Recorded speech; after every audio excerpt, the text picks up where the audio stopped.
अब पढ़ना शुरू कर रहा हूँ। अपनी उंगली किताब पर रखना, जहां मैं पढ़ रहा हूँ बोल रहा हूँ उनके नीचे नीचे उंगली घुमाए रखना, ताकि वो शब्द आपको ढंग से दिख जाए। उनकी मात्रा कैसे है, कैसे मैं बोल रहा हूँ, क्योंकि हिंदी में जो बोलते हैं वैसा ही लिखते हैं। तो मैं बोलूँगा वो लिखा हुआ देखोगे तो फिर आपके वो शब्द पक्का हो जाएगा। ठीक है, देखो इधर, आरंभ में मतलब शुरुआत में, आरंभ में संस्था, संस्था का मतलब ऊपर बता दिया, आश्रम है ना, ब्रैकेट में लिख दिया ना। तो किसी चीज को समझाने के लिए हम ब्रैकेट कोष्टक का प्रयोग कर लेते हैं। ये ब्रैकेट दिख रहा है क्या? अब सुनो, ब्रैकेट कहाँ आता है? दो जगह आता है।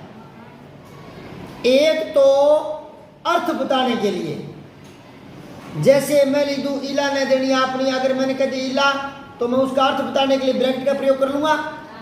सुनिए, यही बात है।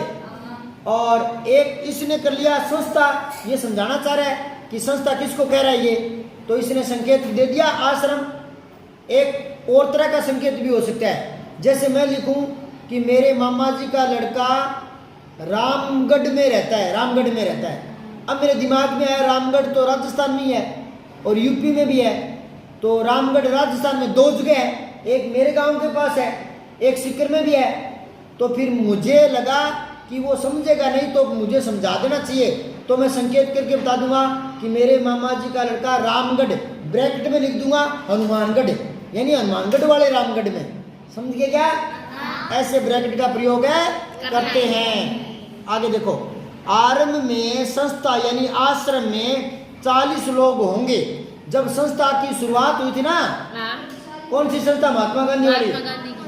कुछ समय में इस संख्या के 50 हो जाने की संभावना है कि 10 एक और हो सकते हैं, 50 सदस्य हो सकते हैं। तो आश्रम में 50 लोगों की व्यवस्था करनी पड़ेगी।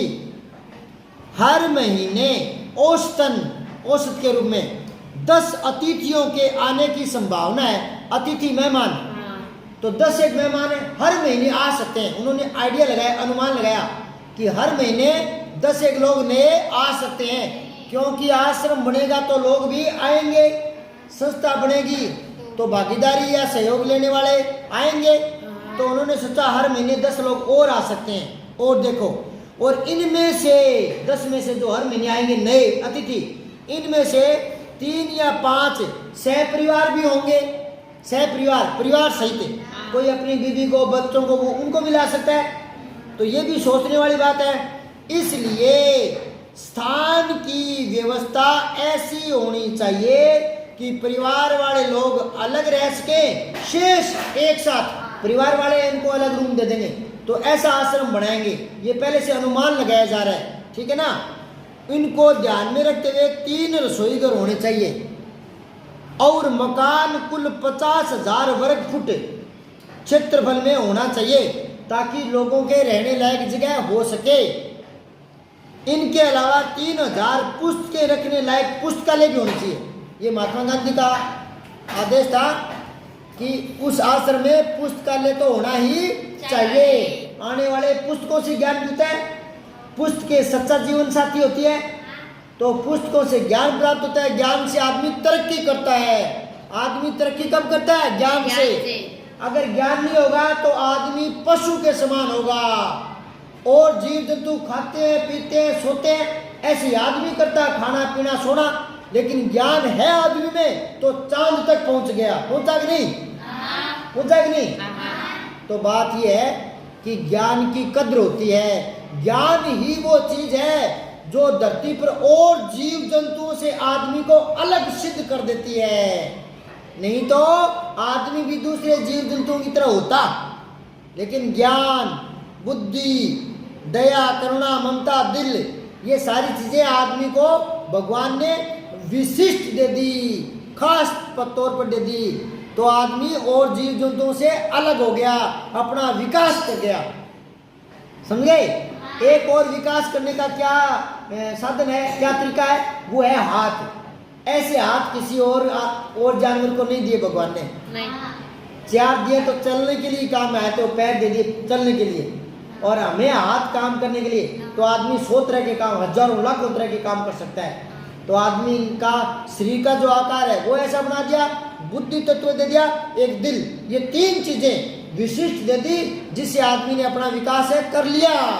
पहले आदमी भी गुफाओं में रहता था, कच्चा मांस खाता था, जंगली जानवरों की तरह रहता था। धीरे धीरे उसने विकास करना शुरू किया, खेती करनी शुरू की, फिर साथ में रहना शुरू किया, क्योंकि जंगलों में जंगली जानवरों के मारने का भय था। तो उसकी समझ काम आई, समझ कि हम इकट्ठे रहेंगे तो शेर आदि हम पर हमला नहीं करेगा। तो आदमी ने इकट्ठा रहना सीख लिया तो समाज बन गया, खेती करना सीख लिया, आग जलाना सीख लिया तो मांस भूनकर खाने लगा, खेती करने से अनाज हो गया, अनाज खाने लगा, मांस खाना छोड़ दिया, जो जंगली जानवरों का काम होता है मांस खाना वो छोड़ दिया, सभ्य आदमी बनने लग गया। सिलाई की मशीन आई, कपड़े सीखने सीख गया, पहले पत्तों से शरीर ढकता था सर्दी गर्मी से बचने के लिए। तो यूं करते करते विकास है कर गया। देखो मैं पाठ पढ़ाते पढ़ाते आपको कोई और ही ज्ञान की बात बता गया। चलो पाठ में आओ। इसके अलावा 3000 पुस्तकालय में रखनी होगी, लगभग इतनी बड़ी अलमारियां बनानी पड़ेगी। पुस्तकों से ज्ञान प्राप्त होता है। कम से कम 5 एकड़ जमीन खेती करने के लिए चाहिए। अब सुनो, आश्रम बन गया तो वहाँ लोग रुकेंगे तो उनके लिए खाने का इंतजाम करना पड़ेगा। अब खाना कहाँ से लाएंगे, अनाज कहाँ से लाएंगे? तो इन्होंने कहा 5 एकड़ जमीन होना चाहिए, उसी पर खेती हो जाएगी, वहीं से पैदा होगा, वहीं से खा लेंगे, है ना। जिसमें कम से कम 30 लोग काम कर सके और सेवा शुश्रूषा भी हो जाएगी। इतने खेती के औजार होने चाहिए, जिसमें कुदालियाँ होनी चाहिए, फावड़े होने चाहिए, खुरपों की जरूरत होगी, बढ़ईगिरी के निम्नलिखित औजार भी होने चाहिए। आश्रम में क्या क्या होना चाहिए? एक तो 5 बड़े हथौड़े होने चाहिए, 3 बसुले होने चाहिए, 5 छोटी हथौड़ियाँ होनी चाहिए, 2 एरन होनी चाहिए, 3 बम होने चाहिए, 10 छोटी छोटी छेड़ियाँ होनी चाहिए, 4 रंडे होने चाहिए, 1 सालानी होनी चाहिए, 4 केतियाँ होनी चाहिए, 4 छोटी बड़ी मैदानियाँ होनी चाहिए, 4 आरियाँ होनी चाहिए, 5 छोटी बड़ी संडासियाँ होनी चाहिए, 20 पत्तल होनी चाहिए छोटी बड़ी, है ना। पत्तल मतलब खाने की जो चीज़ें हैं। और 1 मोगरा, लकड़ी का थोड़ा होता है मोटा सा, उसको मोगरा बोलते हैं, वो होना चाहिए। मोची के औजार होने चाहिए, मोची के भी औजार होने चाहिए, है ना। तो ये बहुत सारे सामान है। अगर आश्रम खोल लिया तो सामान तो चाहिएगा ही चाहिएगा। मैं पीछे पलट कर बता रहा हूँ। इसने लिखा है, दक्षिणी अफ्रीका से लौटकर गांधी जी ने अहमदाबाद में एक आश्रम की स्थापना की। उसके आरंभिक सदस्यों और सामान आदि का विवरण इस पाठ में दिया गया है। अब देखो आगे। मेरे अनुमान से इन सब पर कुछ 5 रुपया खर्च आएगा। आपको हंसी आ रही होगी कि 5 रुपये में इतना सामान कैसे आ जाएगा? बेटा पहले 5 रुपये बहुत बड़ी बात थी। पहले रुपए लोगों के पास होते नहीं थे। पहले तो अनाज है ना, अन्न, उसका ही आदान प्रदान होता था। कोई 2 सेर बाजरी दे देता, 1 सेर गेहूं ले लेता, तो वस्तु विनिमय चलता था, वस्तु विनिमय। फिर पैसा मुद्रा विनिमय चल पड़ा। और पहले अन्य चलते थे, अन्य, 1 आना 2 आना, ठीक है ना। तो 5 रुपये में बहुत सारा सामान आ जाता था। रसोई के लिए आवश्यक सामान 150 रुपये खर्च आएगा। पूरा सामान 150 रुपये, 150 रुपये में आ जाएगा। आजकल 150 रुपये में एक जग नहीं आता, नहीं समझे। स्टेशन दूर होगा तो सामान को या मेहमानों को लाने के लिए बैलगाड़ियाँ भी होनी चाहिए। स्टेशन दूर है तो वहाँ से कोई मेहमान आए या कोई सामान लाना पड़े तो बैलगाड़ी की भी जरूरत पड़ेगी आश्रम में। मैं खाने का खर्च 10 रुपये मासिक प्रति व्यक्ति लगाता हूँ, कि हर व्यक्ति को 10 रुपये मासिक महीने के खर्च आ जाएंगे। मैं नहीं समझता कि हम यह खर्चा पहले वर्ष में निकाल सकेंगे। उन्होंने कह दिया कि 10 रुपये एक आदमी पर खर्चा आएगा, और पहले साल तो ये खर्चा निकलेगा नहीं, क्योंकि खेती भी करेंगे तो 1 साल बाद, 6 महीने बाद अनाज आएगा ना। तो शुरुआत में तो खर्चा जेब से लगाना पड़ेगा ना।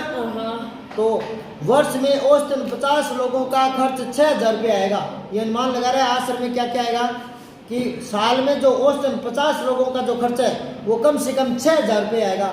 अब 6000 रुपये की व्यवस्था करनी पड़ेगी।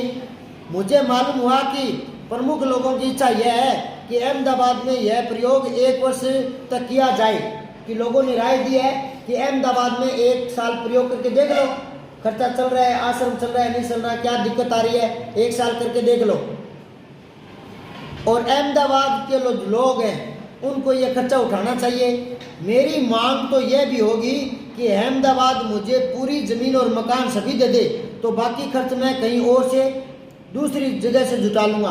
वो जो ज़मीन है 5 एकड़ की जो बात हुई है, वो कह रहा है वो अगर अहमदाबाद वाले दे दे तो बाकी सामान मैं दूसरे लोगों से खरीद लूँ, सहायता ले सकता हूँ, दान में दे देंगे लोग। अब चूंकि विचार बदल गया, इसलिए ऐसा लगता है कि 1 वर्ष का या इससे कुछ कम दिनों का खर्च अहमदाबाद को उठाना चाहिए। कि अहमदाबाद को उठाना चाहिए मतलब अहमदाबाद के लोगों को अहमदाबाद को खर्च उठाना चाहिए। तो अहमदाबाद तो शहर है, तो यहाँ शहर कोई खर्चा थोड़ी उठाएगा, तो यहाँ लक्षणा सब शक्ति है। अहमदाबाद से मतलब हो गया अहमदाबाद के लोग। यदि अहमदाबाद 1 वर्ष के खर्च का बोझ उठाने के लिए तैयार हो जाए तो ऊपर बताए गए खाने का जो खर्चा इंतजाम है वो मैं कहीं दूसरी जगह से कर सकता हूँ। चूंकि मैंने खर्च का यह अनुमान जल्दी में तैयार किया है, इसलिए ये संभव है कि कुछ मदे मतलब कुछ सामान, मदे मतलब सामान, लिख लो छोटा सा, सामान है, सा करना है, सा सामान, से नहीं करना, समान नहीं करना, समान हो जाएगा बराबर। किताब के ऊपर जो खाली जगह पड़ी है ना, वहाँ एक शब्द लिखो, से मान, से स्कूल, म ने समान, और बराबर का निशान लगा के लिख लो बराबर है, बराबर। समान का अर्थ क्या हो गया? बराबर। और नीचे लिखो सामान, सामान हो गया वस्तु, सामग्री। सा में गे के पैर में रहे और बड़ी की मात्रा सामग्री। और एक होता है सम्मान, से आदम है और पूरा मान है सम्मान, वो होता है आदर। 3 शब्द है, समान, सामान, सम्मान। अलग अलग बोल के बताओ मेरे पीछे पीछे। समान, सम्मान, सामान, सामान, सम्मान, सम्मान। ठीक है? हाँ। तीनों अलग अलग शब्द है, गलती मत करना। तो मध्य होता है सामान, मुझसे छूट गई हो, इसके अतिरिक्त, अतिरिक्त होता है अलावा, इसके अलावा खाने के खर्च के सिवाय मुझे स्थानीय स्थिति की जानकारी नहीं है, इसलिए मेरे अनुमान में भूलें भी हो सकती है। ये महात्मा गांधी कह रहा है, यदि अहमदाबाद सब खर्च उठाए तो विभिन्न मदों से खर्च इस प्रकार होगा: किराया, बंगला और खेत की जमीन, किताबों की अलमारियों का खर्च, बढ़ई के औजार, मोची के औजार, ये लाने पड़ेंगे। चौके का सामान, एक बैलगाड़ी या घोड़ा गाड़ी, 1 वर्ष के लिए खाने का खर्च पहले 6,000 वो इकट्ठा रखना पड़ेगा। मेरा ख्याल है कि हमें लुहार और राजमिस्त्री के औजारों की भी जरूरत पड़ेगी, दूसरे बहुत से औजार भी चाहिए, किंतु इस हिसाब से मैंने उसका खर्च और शिक्षण संबंधी सामान का खर्च शामिल नहीं किया है। पढ़ाई का खर्चा भी हो सकता है। शिक्षण के सामान में 5-6 देसी हथकरघों की आवश्यकता होगी, क्योंकि पहले ये जो हाथ से होने वाले काम थे ना वो सिखाई होती थी।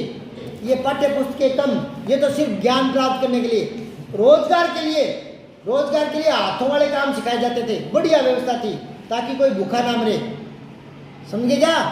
आजकल वाली किताबें ज्ञान दे रही है, सिर्फ ज्ञान दे रही है, और हाथ से किया जाने वाला जो काम होता है, कारीगरी, वो सिखाए जाने चाहिए ताकि पढ़ करके आदमी अपना काम संभाल ले।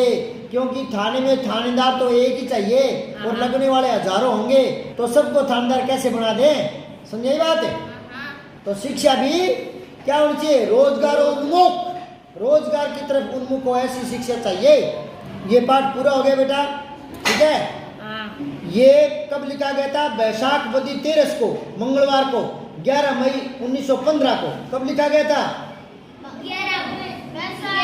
हाँ, अब ये जो इस साइड में है वो आपको पढ़ना है, खड़े हो करके।